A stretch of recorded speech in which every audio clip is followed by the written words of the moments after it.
The Jacksonian era is the lesson for today. Hello to everyone. My name is Daniel Finn. I'm sure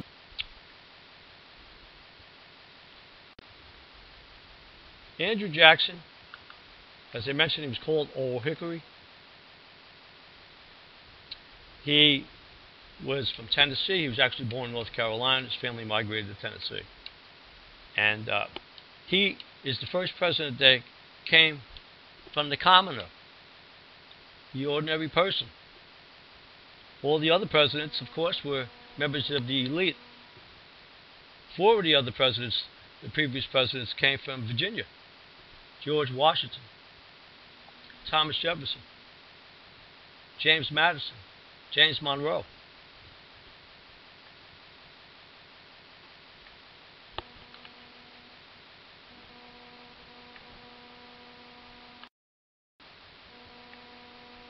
The Hermitage, this was a plantation that was built in Tennessee. Andrew Jackson was self-made, and you can certainly do some reading on that. Google Andrew Jackson, his early life. You'll find out a lot of information. My time in this resource is limited, but I will say this was his home during his presidency and after his presidency, and Jackson did own slaves. He was a pro-slaver.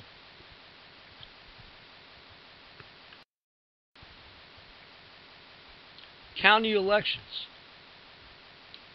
This image of all these individuals was something that was very exciting in the 1820s. This was a period when people started to put pressure on politicians to allow male whites to vote,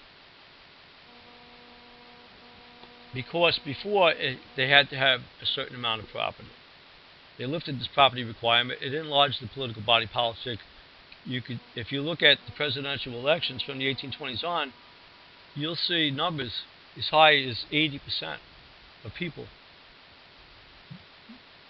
coming to the polls.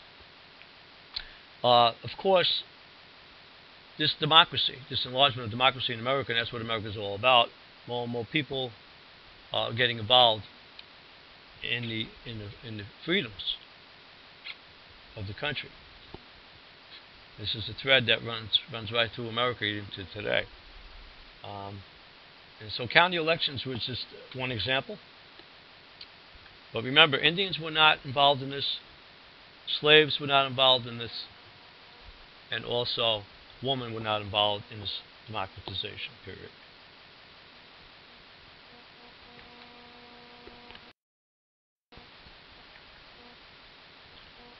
This next slide shows the major events that occurred when Andrew Jackson became the President of the United States. He helped form the Democratic Party, and he ran as the nominee for president in 1828. He chose as his vice president a guy from the South, John C. Calhoun from South Carolina. And in 1832, when Jackson runs for re-election, he will choose a politician from New York as his vice president, Martin Van Buren. These events, the Indian Removal Act, South Carolina nullification, and National Bank issue, define Andrew Jackson. Below we see three individuals. Samuel Worcester, who was connected to the Indian Removal Act, John C. Calhoun, the South Carolina nullification, and Nicholas Biddle, the National Bank issue. First, I'll deal with the Indian Removal Act that was passed in 1830 and signed by Andrew Jackson. I have a list of the Indian nations that were involved. What essentially was about was removing Indians from the east and transporting them westward beyond the Mississippi River into an area known as the Oklahoma Territory. It was the beginning of the reservation system in America, which was the way to control Indians throughout the 19th century until all Indians were combined to the reservation system by 1890. Samuel Worcester, who was mentioned on the previous slide, represented the 5 civilized tribes who lived in the Georgia territory. Uh, the state of Georgia wanted them to move out of there so it could be used for future white settlement, and also gold was discovered in the territory. Worcester, who was a missionary amongst these Indians, filed a legal piece of action that wound up in the Supreme Court. And the Supreme Court ruled in favor of the Indians. But Jackson felt that since he was the President of the United States and truly represented the voice of the people, that he had the right to ignore the Supreme Court, and that's what he did. Yeah, as a matter of fact, if I paraphrase Jackson, he stated that the Supreme Court passed this law in favor of the Indians, now let them enforce it. Meaning Jackson, as the President, was the Commander-in-Chief of the Armed Forces in the United States.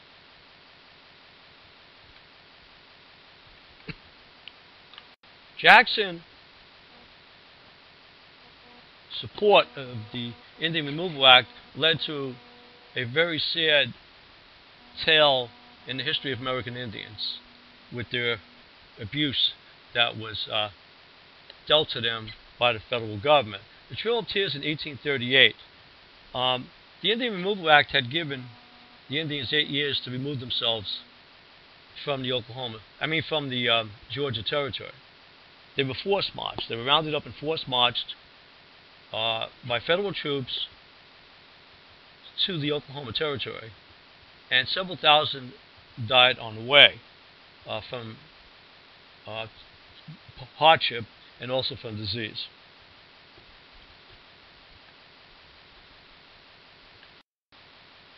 John C. Calhoun was the vice president under Andrew Jackson at the time of the nullification crisis.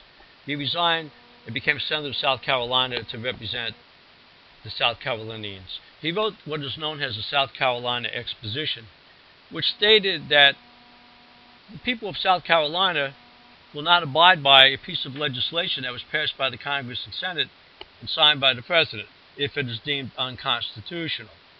We will even secede from the Union. Andrew Jackson's response was to pass a Force Act, which gave him the authority by Congress to send federal troops down there. And Jackson said he would start hanging people one by one if they were to secede from the Union. Henry Clay came to the rescue. Henry Clay was known as the Great Compromiser. He helped save the nation in a possible secession situation with the Missouri Compromise in 1820. This time Henry Clay used his influence in the House to get a piece of legislation passed, a new tariff act that would reduce the tariff down to the levels that it was back in 1812. This pacified everyone, and the South Carolina nullification crisis petered out.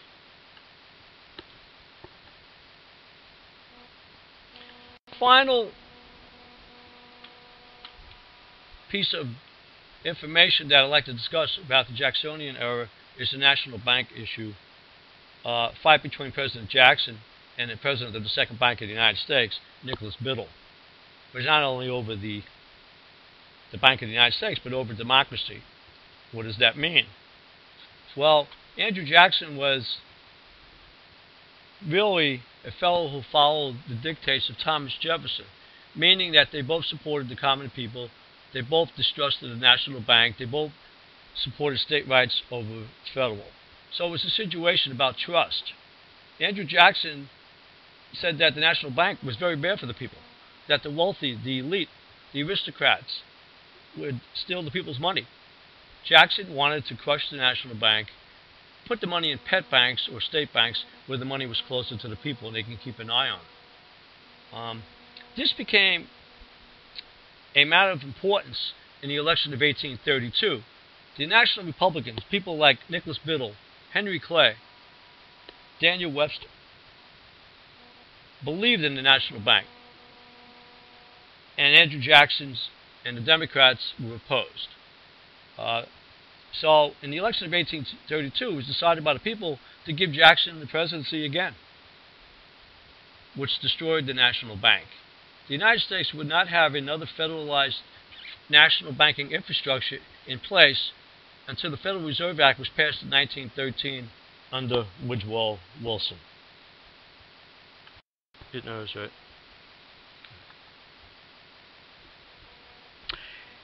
The final slide concerns some facts that pertain to Andrew Jackson. And the first one is, and this is important because he's the first president where there was an assassination attempt on his life. Today we see presidents and they have security all over the place. Back then they just freely walked around and walked down the street or whatever, just like anybody else. Things started to change after that.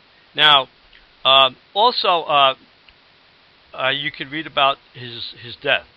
I put the cause of death on here as heart failure, and you can go ahead into that link and get some more information about his death.